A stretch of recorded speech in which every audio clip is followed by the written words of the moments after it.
За байцгаана уу. Хим биологийн цуврал хичээлийн энэ дугаараар липидийн тухай, түүний шинж чанар болон ангилал, бие организм дахь үндсэн үүргийн тухай үздэцгээе. Липид нь амьд биед агуулгадаг бодис ба хамгийн гол төрөл нь энгийн липид буюу өөх тос юм. Өөх тос нь энергийг маш өндөр хэмжээгээр буюу 1 г тутамдаа 9 ккал энергийг агуулдаг. Амьтны липид тасалгааны температур татуу төлөвт байдаг учраас фат буюу өөх гэж нэрлэгддэг.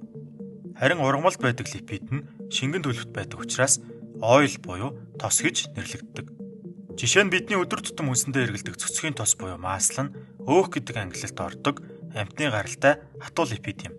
Липидийн молекулын туйлшрал маш бага байдаг учраас туйлтай уусгагч болох усанд уусахгүй. Харин өөртөөгөө ижил туйлгүй бодисуудад уусдаг. Туйлтай болон туйлгүй бодис гэдэг нь тухайн бодисын молекул дахь коvalent холбооныхын туйлшралыг илэрхийлсэн нэршил юм. Энгийн липид болох өөх тос нь тригглицерид гэж нэрлэгддэг органик молекулаас тогтно. Тригглицеридийг үүсгэгч үндсэн бүтэц нь 3 атомт спирт болох гэлцрин юм. Энэ молекул дээр 3 шиг тосны хүчлийн молекул холбогдсноор тригглицерид үүсдэг. Харин тосны хүчил нь 10-аас 20 ширхэг нүүрсдрөгчийн атомын хэлхэнээс тогтсон карбон хүчил юм. Карбон хүчил гэдэг нь өөртөө карбоксил бүлгийг агуулсан органик хүчил юм. Липиддэг тосны хүчлүүд нь хансан хүчил эсвэл ханаагүй хүчил гэж хоёр төрөлд хуваагддаг. Тосны хүчилдэх нүүрсдрөгчийн атомуудын хоорондын бүх коvalent холбоо нь дан холбоо байвал энэ нь хансан тосны хүчил юм. Харин нүүрсдрөгчийн хэлхээний аль нэг хэсэгт давхар коvalent холбоо агуулгадж байвал энэ тосны хүчил нь ханаагүй тосны хүчил гэж нэрлэгдэнэ. Давхар холбоо тасарвал шинээр өөр атомтой химийн холбоо үүсгэх боломжтой болдог учраас давхар холбоо бүхий молекулыг ханаагүй молекул гэж нэрлэдэг.